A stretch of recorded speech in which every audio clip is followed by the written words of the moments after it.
Bienvenidos y bienvenidas a una edición más de Temas y Debates. Les saluda Ricardo Sosa. En esta oportunidad damos paso y continuidad a las entrevistas para presentar a hombres y mujeres que han decidido dar un paso y salir de la zona cómoda y trascender a la vida activa partidaria y buscar una candidatura por un escaño legislativo. Nos acompaña el licenciado Douglas Avilés, quien busca una candidatura para la Asamblea Legislativa por el Departamento de San Salvador, por el Partido Cambio Democrático, a quien le doy la más cordial bienvenida. Gracias, Ricardo, por la oportunidad de dirigirme a la audiencia y de compartir con ustedes los temas de su interés. Estoy a la orden. Muchas gracias por la invitación. Licenciado Avilés, para nuestros amigos televidentes y cibernautas, ¿puede compartirnos más de su rica hoja de vida, su formación académica, originario de qué departamento, cómo fue la juventud de Douglas Avilés y cómo se dedica e incorpora a temprana edad a la parte política partidaria? Bueno, pasémosle revista rápidamente al hecho de que me formé con los salesianos en Santa Ana. Yo soy originario de Santa Ana y nacido allá. Allá está mi ombligo. Allá está una buena parte de mi familia. Y cuando joven me trasladé a estudiar en la Universidad de El Salvador, una de las áreas que más me apasionaban en mi vida, ¿verdad? Y me siguen apasionando, que es el periodismo. Por eso es que yo me gradué como licenciado en periodismo y ejercí durante una buena parte de mi vida esa carrera. De hecho, tuve el privilegio de experimentar lo que usted hoy día hace en parte, Ricardo, que es estar detrás de las pantallas de la televisión. Tuve la experiencia de estar en un canal de televisión, en la radio y otras áreas, es decir, ejercí el periodismo, ¿verdad? Sobre todo la parte noticiosa. Hay que decir que desde los primeros años de mi vida, en esa etapa, yo pude desarrollar esa actividad en la fuente política, es decir, mi fuente era la política. Solía ser un inquilino como periodista de Casa Presidencial, de la Asamblea Legislativa, de las alcaldías. Ahí era básicamente donde me enviaban porque desde siempre fui bastante especializado en esa área, ¿verdad? Y me documenté y estudié mucho al respecto. No me pasaba ni por la mente, ni de lejos, incursionar a la vida política. De hecho, todos los que de alguna manera a veces estamos del otro lado, ¿verdad? En una etapa de nuestras vidas, creemos que el mundo de la política no es para uno, ¿verdad? Y entonces ahí me fui desempeñando una buena parte de mi vida, pero todo surgió o tuvo un cambio drástico cuando conocí a una persona un poco más y llegamos a construir, yo podría decir, una relación de amistad y también de interrelación profesional muy fuerte. Me refiero al ya fallecido doctor Héctor Silva, quien fue alcalde de la capital. Él me llama un día y me dice que me quiere como gerente de comunicaciones de la alcaldía de San Salvador. Y yo le digo, no, yo sentía que era traspasar la línea, que iba a estar del otro lado, y le digo, yo no quiero saber nada de partidos políticos. Y de veras, muchas gracias, pero no. Y entonces se pone a reír y me dice, ese es exactamente lo que yo busco. Alguien que no esté afiliado a ningún partido político. Lo que quiero es una labor profesional. Y yo creo que se la desempeña usted muy bien. Entonces, ¿qué dice? Me quitó el primer argumento. Y después le dije yo, no, realmente a mí me gusta decir lo que pienso y realmente estar en un organismo donde voy a estar supeditado a que manejen lo que yo pienso, creo que no va a ser bueno. Exactamente eso es lo que ando buscando. Alguien que diga lo que piensa, ¿verdad? Y que no me diga lo que yo quiero escuchar. Entonces me fue desarmando con cada argumento hasta el punto de que le dije, lo voy a pensar. Ya en esos días, decir eso para alguien que anda apasionado en el mundo del periodismo y no sueña ni de lejos irse de esa área, ¿verdad? Realmente era un paso trascendental. Así fue como por primera vez en mi vida fui a trabajar a una institución, siempre como profesional del área de las comunicaciones, pero a decir verdad, esa experiencia fue muy rica porque ahí pude experimentar aún más de cerca el mundo de las decisiones en ciertas áreas muy complicadas. Eran tiempos turbulentos, era la primera vez que un alcalde de izquierda gobernaba la capital y era un experimento bastante interesante. Y máxime viniendo de una persona que era muy respetada y me enseñó cómo las ideologías se pueden rebasar y se pueden alcanzar entendimientos para construir proyectos.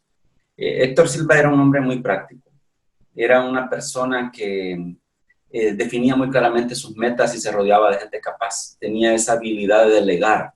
Él siempre decía, bueno, de las 40 cosas que están planteadas en este plan de trabajo, ¿cuáles son las 5 prioridades que vamos a ejecutar? Y en esas concentrémonos. Y entonces así que funcionaba. Así fue como yo me fui acercando cada vez más. En esa experiencia tuve la oportunidad de conocer a gente muy respetada. Había un consejo municipal de lujo. Recuerdo que ahí estaba Héctor Dada Iresi, quien más tarde fue ministro de Economía, ya en su época había sido parte de la Junta Revolucionaria de Gobierno. Ahí, a él ya lo conocía de cuando venía de director de Flaxo, pero ahí, digamos, fortalecimos la relación. Ahí estaba personalidades, ¿verdad?, del ámbito político, de distintos partidos. El hijo del presidente Napoleón Duarte era el que manejaba la parte de finanzas, la diputada Norma Guevara, del FMLN, es decir, el ex embajador de El Salvador en Washington, Francisco Achul, ellos eran regidores en ese que yo llamo un consejo municipal de lujo de la ciudad capital. Gente muy, muy profesional, gente con muchos conocimientos en distintas materias. Había ahí entonces una instancia donde aprender mucho, sí, en sentido positivo. Y yo aproveché esa oportunidad al máximo. De hecho, nunca voy a olvidar que ellos tenían un gabinete municipal, elevaron la figura de la municipalidad a un nivel que en esa época no era conocido. Y entonces recuerdo que ellos tenían una reunión de una comisión política y el alcalde, es decir, Héctor Silva, me hace entrar de una sola vez a una de esas reuniones siendo yo un jovencito inexperto. Y todo el mundo se me quedó viendo, ¿verdad? ¿Qué está haciendo aquí este cipote? ¿Verdad? Pero, y lo más sorprendente es que la primera, cuando ya estaban debatiendo ese día el tema del reordenamiento del centro histórico de San Salvador, y al final de la plática dice el alcalde, bueno, Douglas, ¿y usted qué piensa? Entonces imagínense, Ricardo, lo que eso significó estar ahí con lo que uno le llama en el mundo de la política con tigres, ¿verdad? Con tigres que cazan echados y un joven opinando. Entonces, así fue que yo, digamos, incursioné en la vida política fuertemente, pero ahí se fortaleció también un lazo con otra persona que para mí es otro de mis mentores, ¿verdad? Que es el doctor Héctor Dada Iresi. Allí, digamos, con el doctor, que siempre es una persona muy seria en la parte del análisis y las valoraciones de lo que el país vive, estrechamos un lazo que más tarde nos llevó a trabajar juntos en la Asamblea Legislativa. Él me había contratado como asesor de él y yo le decía, doctor, cámbienme la nominación de mi plaza, póngame por favor asistente, porque imagínense usted lo que significa que digan que soy asesor del doctor Dada, o sea, en esa época él un peso pesado, ¿verdad? Y él se ponía a reír, ¿verdad? Y me decía, no, yo no lo sé todo. Y hay áreas que usted conoce que yo no las conozco. Y entonces en esas áreas es que usted me asesora. Entonces ahí, digamos, afiancé mi experiencia en la parte política. Estuve vinculado ya más a la parte técnica legislativa. Quiero decir que, Ricardo, yo he estudiado también, aparte del periodismo, diplomado en ciencias políticas y también me he formado años más tarde en materia financiera, en distintas áreas de la economía. Pude cursar algunas experiencias en Sudamérica. Pude también tener algunas experiencias más especializadas en materia financiera y económica en Centroamérica. Es decir, siempre me he preocupado por estar estudiando y actualizándome constantemente. A mí me atrajo mucho el tema económico financiero y de ahí que años más tarde Fui presidente de la Comisión Financiera de la Asamblea Legislativa en el segundo periodo en el que ejercí como diputado. Pero me salté una cosa que quiero destacar, que es que cuando yo estaba trabajando con el doctor Dada en la Asamblea Legislativa, él era diputado entonces, un día me dice, mire, la gente veo que le va tomando algún aprecio dentro del partido, en esto que llamamos los territorios, ¿verdad? En el caso de San Salvador. ¿No ha pensado usted en seguir carrera política, ya más en firme? Y le digo, no, doctor, a mí me encanta lo que yo hago, que es documentar, sistematizar, analizar y poner eso al servicio del trabajo que ustedes hacen. Y me dice, ya es el momento de pensarlo. Y me mandó a Héctor Silva. Héctor Silva habló conmigo y me dice, mire, me dice, ¿por qué es que los jóvenes siempre viven quejándose de todo y no se meten? Eso no me gusta. ¿Por qué? Explíqueme cuál es la razón. O sea, los jóvenes son buenos para debatir y cuestionar todo. Uno se queda sin palabras en algún momento de la plática. Pero ahora usted, joven, explíqueme por qué usted no quiere meterse en política. Entonces, ese fue, digamos, el debate que me llevó a la decisión de aceptar competir internamente por una diputación suplente. Yo jamás me imaginé, Ricardo, porque esto es una experiencia que poco he contado, yo nunca me imaginé estar en eso y menos en lo que sucedió, ¿verdad? Porque a mí me toca de entrada, no la parte fácil como la hacían los partidos políticos antes, te pongo de dedo y vos vas a ser el candidato, ¿verdad? No, hombre, en el CD hubo primaria para definir quiénes iban a ser los candidatos a diputados, entonces compitió el doctor Héctor Dada con Rubén Zamora, imagínense. Y entonces, pero también yo como era suplente, competí con el suplente del doctor Zamora. Entonces yo metido de pronto en una interna primaria en competencia, eso también fue otra experiencia rica, ¿verdad? Al final fue electo el doctor y su servidor y competimos ya como candidatos en las elecciones generales. Antes no habían ese tipo de ejercicios en los partidos, hoy todos hacemos interna, ¿verdad? Y competimos. Antes no, pero nosotros hicimos una interna, entonces se llamaban primaria. Y así fue como me meto. Y yo dije, pero además me terminaron de convencer porque me dijeron, mire, usted no va a renunciar a sus tareas, esas del análisis técnico, siempre seguimos apoyando en eso, para nada. Y de vez en cuando va a ejercer la suplencia, porque siempre voy a estar yo al frente de la diputación. Yo nunca me imaginé que un año más tarde, corrían los años del 2009 entonces, el doctor Héctor Dada se fue nombrado ministro de Economía. Entonces un día me llama a un rincón del Salón Azul y me dice, mire, él vivía ocupado, permanentemente saturado en su agenda, pero se apartó de una reunión que tenía entre diputados y me dice, mire, en un rinconcito, le quiero decir algo, fíjese que a partir del lunes voy a empezar de ministro, entonces me va a hacer el favor de hacerse cargo de la diputación. Entonces, imagínense lo que eso fue para mí, o sea, apenas habían pasado, ¿qué? Ni un mes, Ricardo, por Dios. No había pasado ni un mes si el gobierno entró en junio, ¿verdad? Y él ya en los primeros días de junio asumía su cargo. Entonces, yo sentí que el mundo se me venía encima. Realmente el reto era gigante, imagínense ustedes. Por esos días había sido diputado Héctor Silva y en ese momento el doctor Héctor Dada. Bueno, Oscar Catán también era diputado. Gente que se iba a servir al gobierno de la República y gente de peso, pues, con experiencia. Y yo, alguien que apenas comenzando con una suplencia, de pronto iba a ejercer en propiedad esa diputación.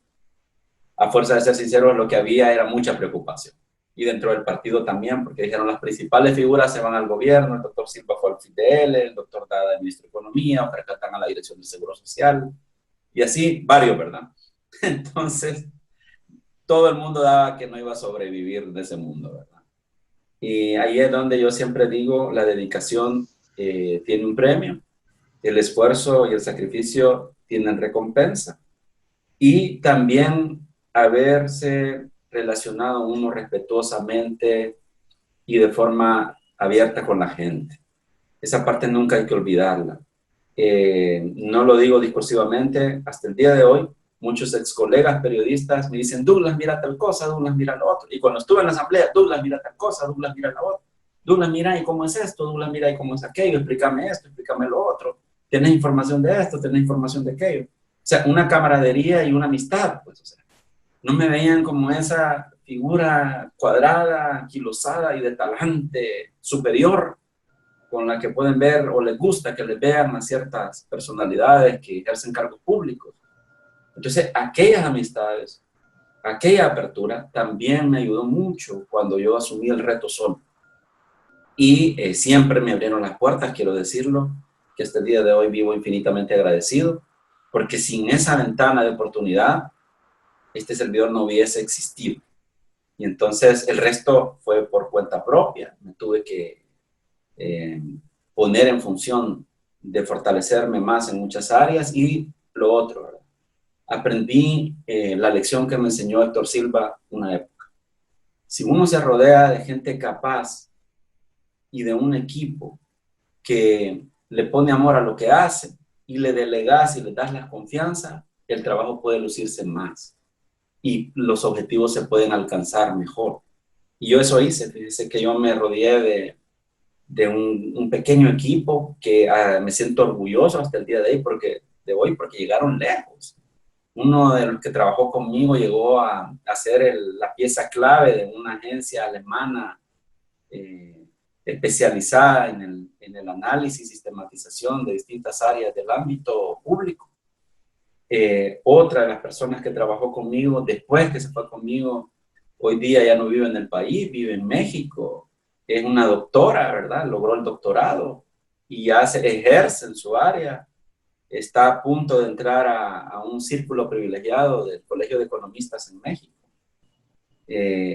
La otra persona que trabajó conmigo, yo me siento orgulloso también, empezó a ser pieza clave en materia de defensa del consumidor, de la materia de defensa de los derechos del consumidor.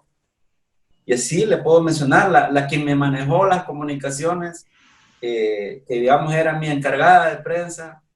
Yo me siento orgulloso porque fue a gerenciar uno de los ministerios más complicados del país. Es decir, la gente siguió su camino, ¿verdad? Y ese fue el equipo en el que me apoyé. O sea, no solo se trata de lo que yo hice y si lo hice bien o lo hice mal. Mi gente, yo sí les digo, mi equipo fue en mucho el que posibilitó que las cosas se hicieran bien o de la mejor manera posible. Entonces, así fue como terminé en la política, Carlos. Soy santaneco, soy Douglas, graduado de periodismo y ¿cómo, cómo surge esto de la especialización en finanzas y en temas económicos? ¿Es que usted debió haber estudiado su carrera de pregrado en estas áreas o es posterior a su graduación como periodismo que usted comienza por su participación e involucramiento en política a temprana edad a darse cuenta que las finanzas eran un área que para usted podía convertirse en una fortaleza? fíjese, Ricardo, que muy poca gente sabe que los periodistas a menudo nos especializamos en algunas áreas. Como yo le contaba, en mi caso yo me metí mucho al análisis de la parte política, pero también tenía una segunda área donde me gustaba documentarme al máximo, que era la parte económica.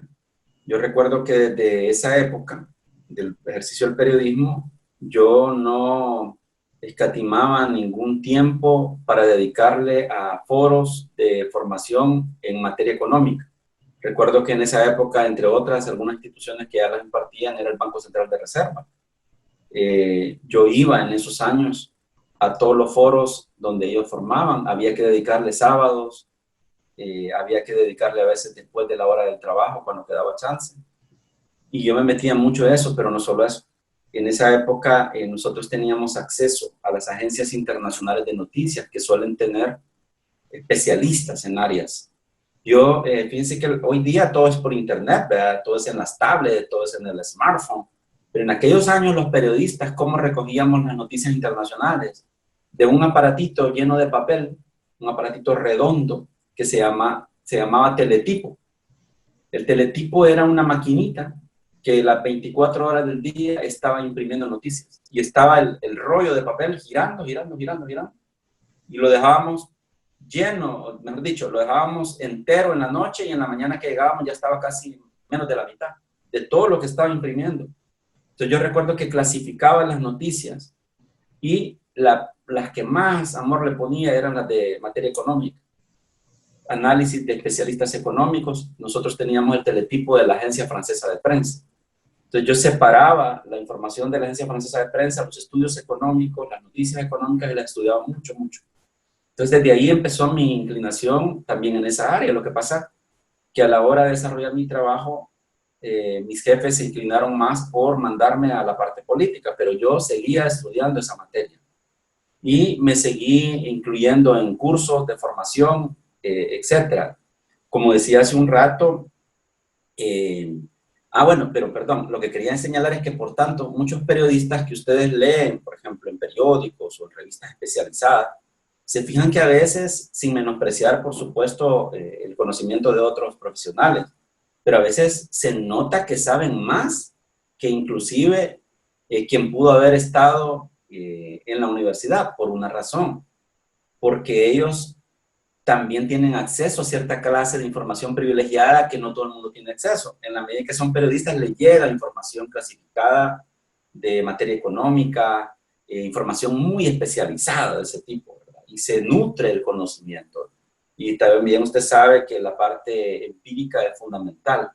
Entonces, yo también me metí mucho en eso, pero también años más tarde sí ya le dediqué más tiempo. Yo solía ir a los cursos de ICEFI, cuando ya nació ICEFI, que es una de las instituciones que es muy reconocida hoy día en la parte financiera, al Banco Mundial, al BID. También me incorporaba a analizar mucho eso. Me fui a formar en el tema energético a Sudamérica, estudié algunos cursos.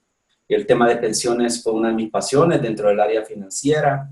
Estudié la experiencia argentina, uruguaya, chilena, de cerca, y cuando digo de cerca es que no solo es que me metí en foros y cursos donde se explicaba a fondo esto en ciertos organismos, sino que también tuve la oportunidad de interrelacionar con funcionarios que se dedicaban en la práctica, dirigían esas áreas.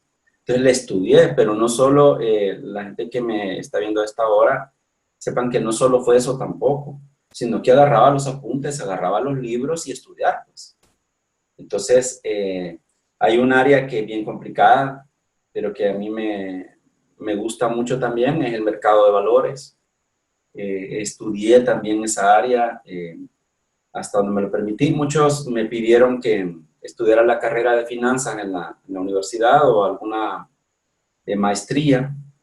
La verdad es que tenía como clasificadas mis tiempos, y una de las cosas que aprovechaba en medio del tiempo que me quedaba, incluso siendo diputado, era estudiar lo más que podía esto en cursos también en línea y otras cosas que podía ser presenciales, y no me daba el tiempo para ir a la maestría, pero sí hice una serie de cursos donde me especialicé, ¿verdad? Y me metí a fondo en eso. Por eso es que yo asumí el reto de ser presidente de la Comisión Financiera en una época en la Asamblea Legislativa, porque no lo iba a hacer si no me sentía con la capacidad, porque hay que estudiar. Y lo otro es que también la gente tiene que saber, ¿verdad? Es decir, uno también para eso se apoya en gente que ya conoce más de forma focalizada ciertas cosas, profesionales en las áreas, y les pide ayuda, pues, porque uno no lo sabe todo. Pero un poco por ahí fue que me fui metiendo, Ricardo, porque a mí me apasionaba el tema de la reforma de pensiones, reformas al consumidor, por eso impulsé muchas reformas en esa materia, la parte hacendaria, y como ven, todo es como materia económica financiera, ¿verdad?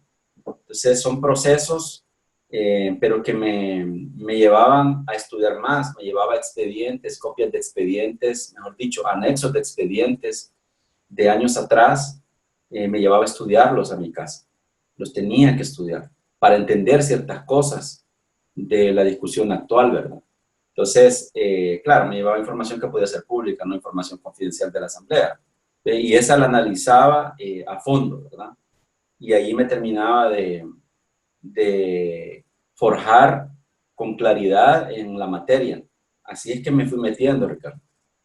Douglas, en el tiempo libre, ¿cuáles son los pasatiempos a los que usted le dedica cuando no está con el saco, la corbata, la tableta, revisando indicadores?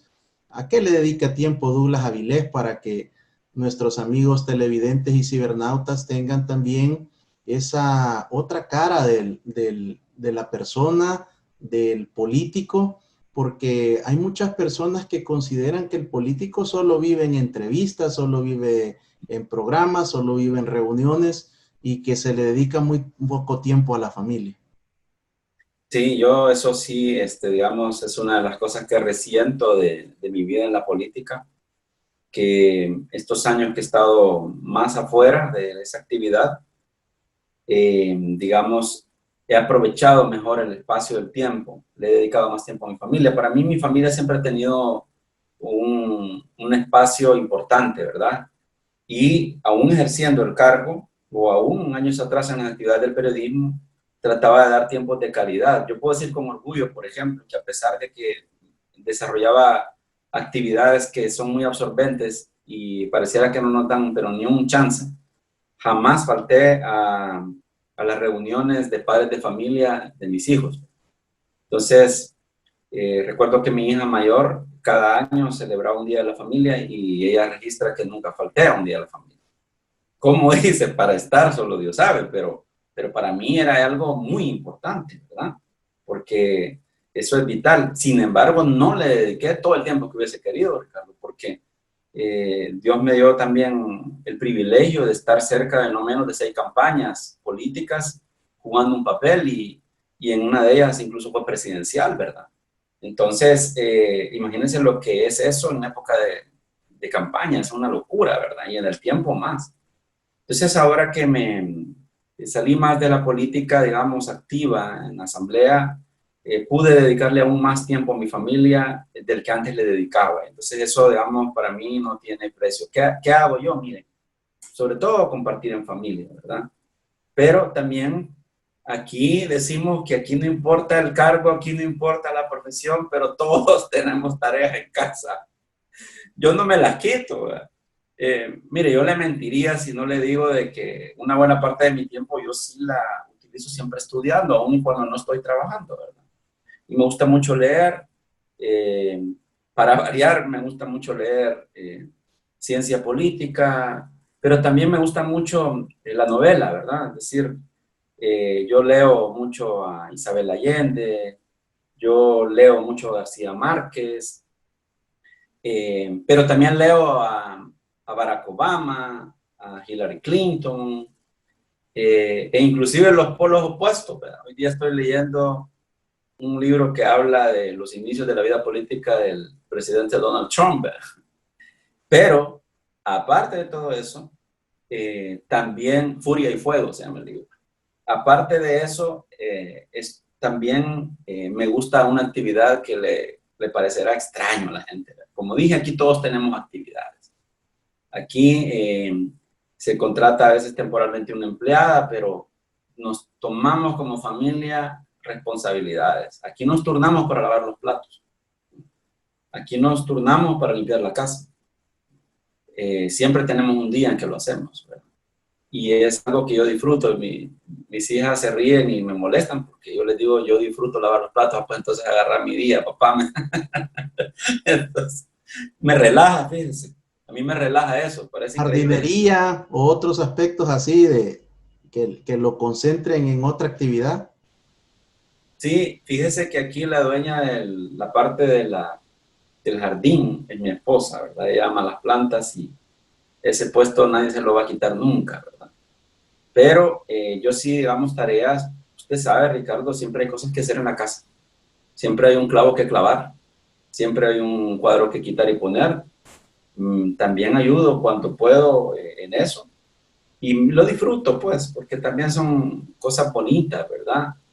De vez en cuando nos reunimos en familia, sobre todo cuando no había esta pandemia, ¿verdad? Que ha sido una cosa triste, pero...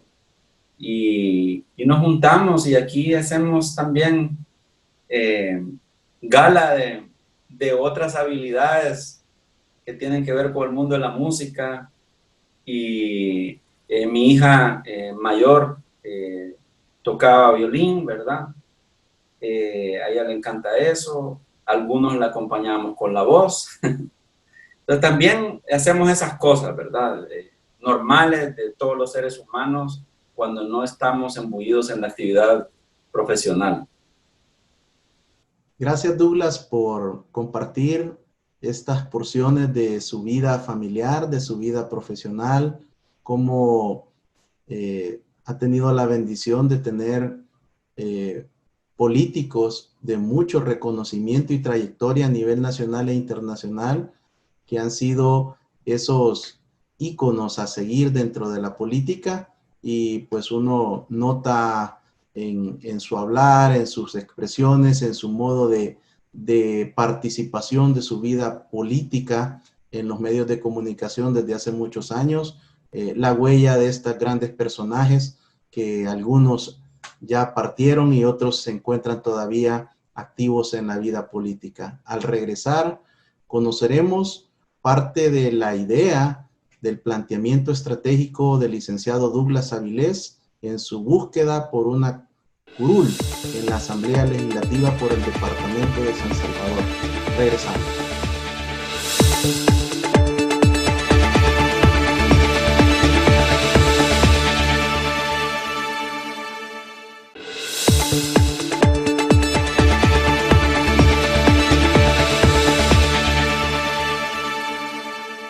Gracias por continuar con temas y debates. Usted puede sintonizar este programa de lunes a viernes de 7 a 8 de la noche y su diferido de 1 a 2 de la tarde. Puede sintonizar la transmisión a través de nuestras multiplataformas en redes sociales. Canal 67, El Salvador TV, TV, el canal de las estrellas en El Salvador.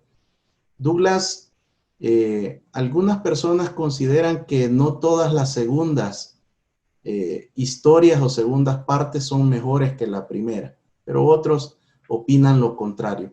¿Cómo planifica Douglas Avilés la conformación de su plataforma legislativa 2021-2024? Ya usted nos compartía parte de su experiencia en sus 2 periodos anteriores. Muchas cosas no han cambiado, Douglas. Los grandes temas financieros, económicos, el tema de pensiones, siguen como el día que usted se retiró de la Asamblea Legislativa, y tendremos un Douglas Avilés recargado si la población le da el beneficio del voto y llega a la Asamblea Legislativa, o habrán sorpresas en otras áreas, otros desafíos para Douglas Avilés. Pues mire, Ricardo, cuidando siempre la parte de no pedir apoyos en este momento, ¿verdad? Porque usted sabe que la campaña arranca oficialmente el 28 de diciembre. Déjeme decirle algo antes. Los afanes que algunos puedan tener cuando compiten en una candidatura, gracias a Dios, fíjese de que yo no los tengo. ¿Por qué? Esa es otra cosa. Cuando a mí me toca ya asumir una diputación, yo le conté cómo ocurrió. Es decir, no andaba buscando yo eso y la vida me lo puso enfrente. Pero ahora, digamos, menos, porque hoy ya tuve una experiencia, 2 periodos, y me siento pues muy agradecido con la vida por eso. Y hoy, digamos, lo que estoy es participando en un proceso sin esa carga que puede suponer, digamos, la presión de buscar un puesto, un cargo público. No, no. Al contrario, yo estoy aprovechando esta etapa para referirme con tranquilidad a ciertos temas que son vitales para la democracia del país, para fortalecer la democracia del país. Y en ese sentido, digamos, sí tengo que decir, ¿por qué entonces me meto en esto de nuevo, verdad? Porque esa es una pregunta que debe hacerse uno, ¿verdad? ¿Por qué decides participar? Siendo que ya tuve una experiencia anterior. Porque yo me acuerdo que había dicho, yo buscaré un tercer periodo, en aquel momento en que había tenido 2, uno que era de suplente, pero me tocó ejercerlo en propiedad y después ya de propietario, porque me quedaban unos temas pendientes en los que quería servirle a mi país. Yo decía, después de aquel periodo último me retiro, y mire cómo es la vida, que lo coloca a veces a unos momentos de la historia que uno no se lo imagina. Pocos sabrán o recordarán que el departamento de San Salvador en las elecciones del 2015 debió recontar de nuevo todos los votos y dejó en suspenso la entrega de credenciales de todos los diputados por mi caso, porque se recontaron otra vez todos los votos para saber si no se había dado una situación fraudulenta que impedía que yo obtuviera el escaño, ¿verdad? Entonces, y el desenlace de aquello fue una historia donde se me quitó la diputación, pero más allá de eso, lo bonito de eso, digamos, es que ese ejercicio quedará grabado en la historia. Ya están las planas de los periódicos cuando anunciaron se van a contar otra vez los votos del departamento de San Salvador. Entonces, no pude llegar a la asamblea para terminar algunas cosas que yo consideraba que eran vitales. Fíjese que a pesar de que nosotros como sede siempre hemos tenido pocos diputados, yo estoy convencido de que aún siendo diputado único, si uno tiene la habilidad de impulsar mecanismos de diálogo, aunque resulte exhausto o agotador, siempre se abren acuerdos importantes sobre temas que pareciera que no se pueden o no pueden avanzar en la Asamblea Legislativa.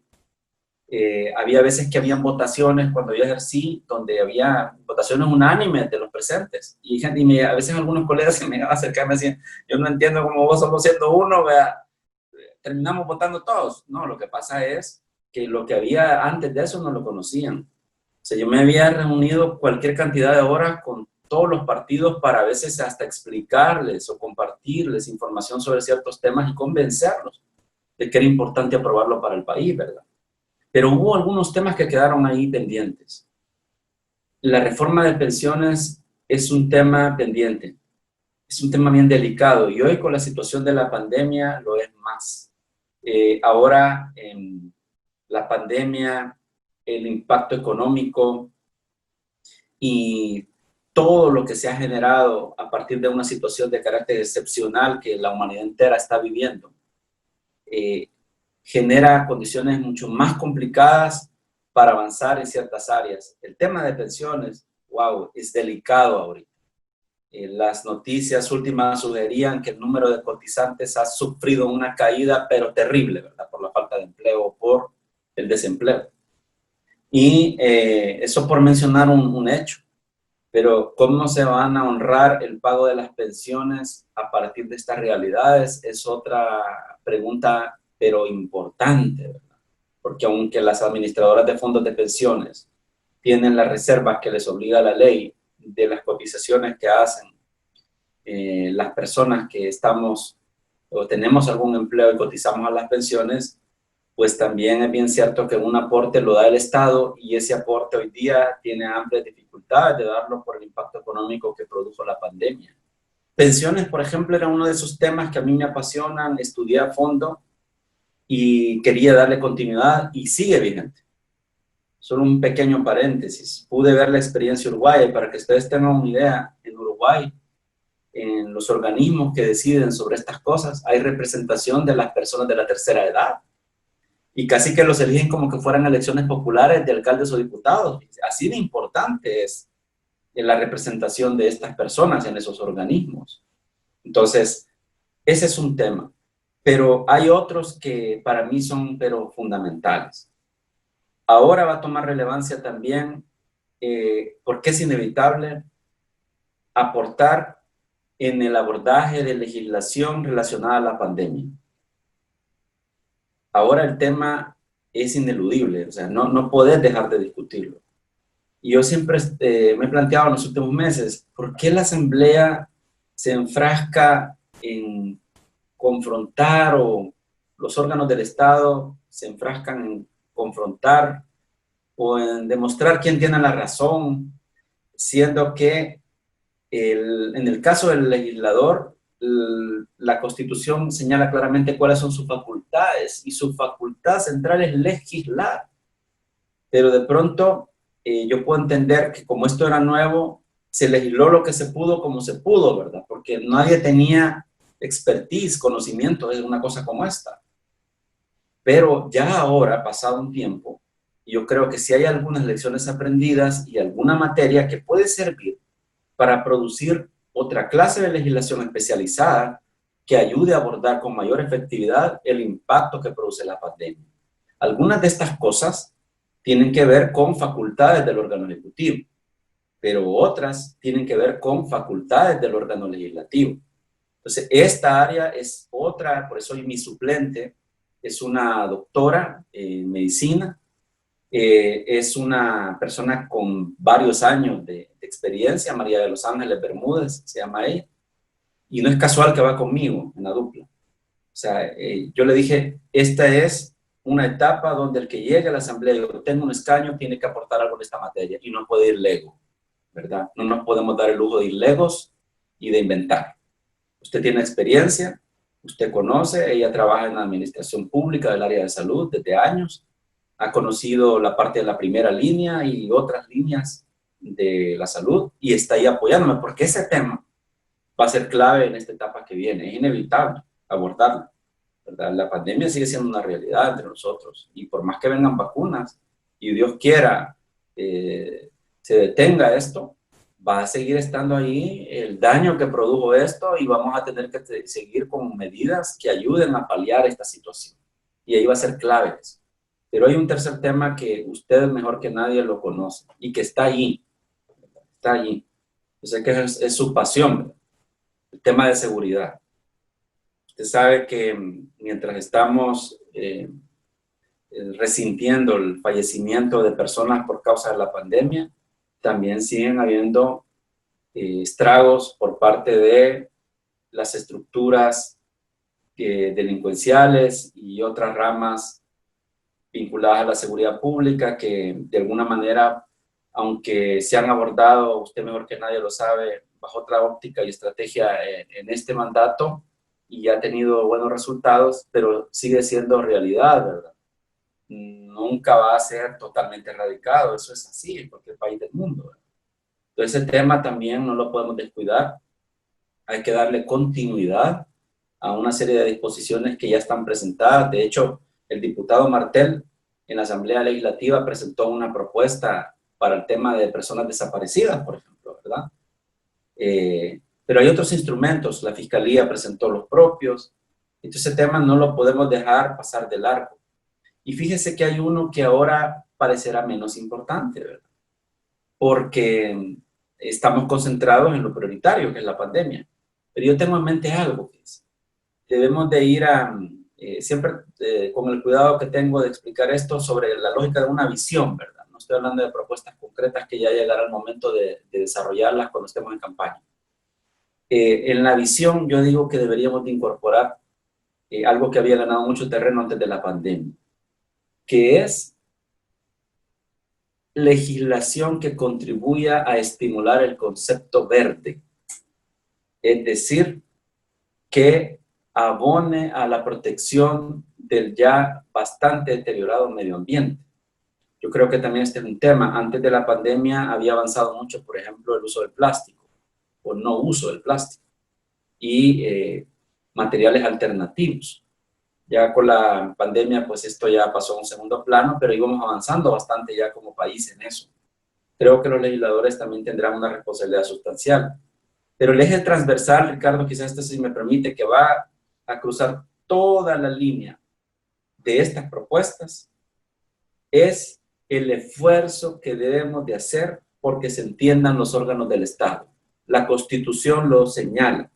Es decir, respetando las atribuciones de cada cual, de la Corte Suprema de Justicia, de la Asamblea Legislativa y del Ejecutivo, sí se pueden tirar puentes de entendimiento y colaboración o coordinación, como lo dice la Constitución.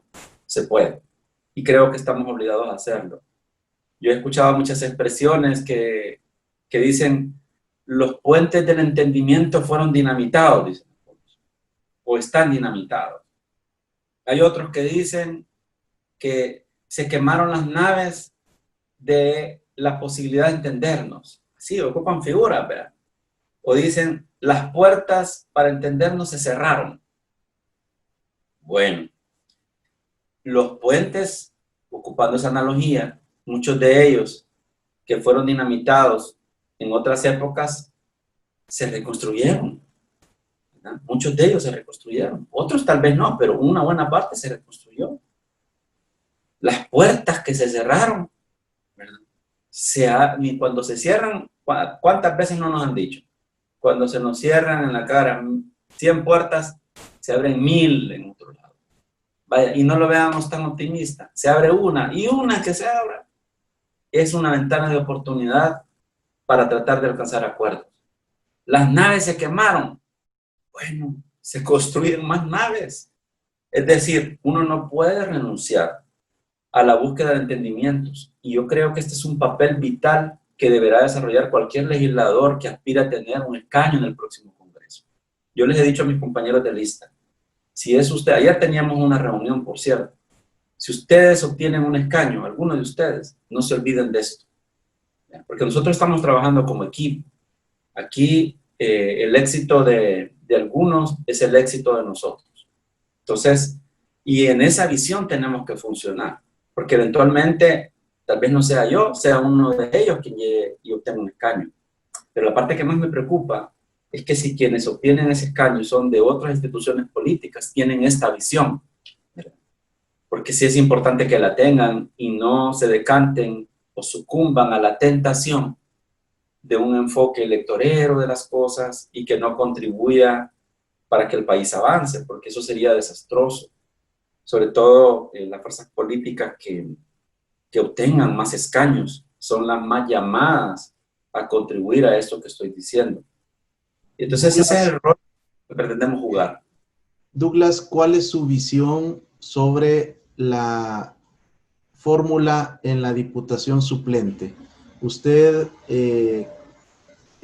lo ve como una figura decorativa, una figura que lo cubra o lo sustituya a pesar que usted no tiene inasistencias a las sesiones plenarias, o realmente usted está pensando en empoderar a su compañera de fórmula y que realmente se desarrolle y pueda mostrar todas sus competencias, talento y capacidad siendo una profesional de la medicina?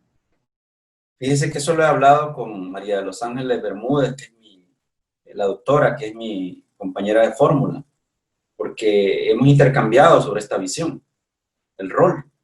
Yo le decía a ella dos cosas. Primero, en un partido político como el nuestro, el suplente sí juega un rol importantísimo. Porque inclusive, imagínese usted, ocupemos el ejemplo, yo me refiero al diputado Martel porque es el que nos representa como partido hoy día en la Asamblea, ¿verdad? Imagínense en el caso del diputado Martel, que está en cualquier cantidad de comisiones legislativas que se abran ad hoc, porque tiene derecho a estar. A veces hasta inclusive algunas no ha podido pertenecer, pues porque es casi humanamente imposible estar en todas. Allí inclusive a veces sesionan en el pleno, aparte del pleno, temas. En ese momento los suplentes asumen, por ejemplo, y no se están discutiendo temas menores, se están discutiendo siempre temas relevantes. O también en otro tipo de actividades que deba estar imbuido el propietario, el suplente va a llegar a apoyarte. O también en las mismas comisiones. En un partido como el nuestro eso tiene un valor importantísimo, porque sería humanamente imposible cubrir esto. Pero ahora hablemos del tema en general. No, es que ahora resulta, Ricardo, que el suplente además va a tener un reconocimiento importante porque hay unas resoluciones de la Corte Suprema que está analizando el Tribunal Supremo Electoral, que inclusive, hasta donde entiendo, van a establecer que en esta elección a la que vamos va a estar la fotografía del candidato a diputado suplente. Porque la gente tiene que conocer. ¿Y por qué es esto? Porque imagínense en San Salvador que nos dan una gran sábana, ¿verdad? De 24 diputados propietarios con su foto, y ahora van a ir los suplentes, ¿verdad? Cualquiera puede decir, no, hombre, ¿y por qué los vamos a poner si solo manejar eso va a ser difícil en la urna, ¿verdad? No, pero es que esto tiene un significado, es el que estábamos hablando, a propósito de su pregunta. ¿Cuántas historias no hay de que en decisiones trascendentales para el país quienes votaron fueron suplentes, no propietarios? Y fíjese que yo he puesto en duda a veces el cuestionamiento que se hace de que ha sido un suplente, porque el suplente la Constitución no hace diferencia de las facultades de un diputado suplente con relación a las de un propietario. Tiene las mismas prerrogativas que la ley le establece. Es decir, él tiene iniciativa de ley. Si fuera decorativo, el diputado suplente no le podría dar iniciativa de ley a una pieza de correspondencia, por ejemplo. Pero la Constitución le da iniciativa de ley. Él puede dar la iniciativa de ley a un documento, a una pieza de correspondencia en la Asamblea Legislativa. ¿Con el aval suyo como propietario o independiente? No, él puede dar la iniciativa de ley solo. No, él tiene iniciativa de ley, es diputado, ¿verdad? Él puede dar la iniciativa de ley. Él puede dar la iniciativa de ley a un decreto, presentar una propuesta de decreto en la Asamblea. Entonces, y por lo mismo, cuando está en el Pleno, vota, ¿verdad? Es decir, se cuenta una decisión en lo que constituye el colegiado del órgano legislativo, del cuerpo legislativo de los 84. Su voto cuenta cuando está ejerciendo en un pleno. Así de importante es, decía, ¿cuántas historias no hay de que el propietario se levantó en una decisión importante y dejó al pobre suplente, dicen, porque fue el que asumió todo el peso de la decisión? Pues ahora que si va en la papeleta de votación, va con todas las de la ley, con ese reconocimiento, o sea, pesa igual que el otro, pues sí está. Douglas, quiero agradecerle el haber aceptado mi invitación y desde ya me comprometo a hacerle una cordial invitación para que nos explique y nos oriente y nos enseñe como televidentes y cibernautas el proceso de la técnica legislativa. Yo creo que se conoce muy poco sobre este proceso y durante el último año ha existido mucha crítica para la Asamblea Legislativa por no cumplir supuestamente el proceso de formación de ley. Creo que viniendo de una persona académica, estudiosa, proba en esta materia de la técnica, será importante conocer su opinión, su despedida para nuestros televidentes y cibernautas. Gracias, Ricardo, por la oportunidad. Ha sido una charla muy productiva y ya sabe que estoy a la orden en el momento en que sí lo deseen. Saludos a la audiencia. Ha sido el candidato a diputado por el departamento de San Salvador, licenciado Douglas Avilés, quien busca el escaño en las próximas elecciones del 28 de febrero del 2021 por el partido Cambio Democrático. Gracias por su sintonía. Esperamos haberle brindado mayor información sobre la candidatura del licenciado Avilés y sobre alguna visión de país en el proceso de construcción de su plataforma legislativa. Muchas gracias. Bendiciones.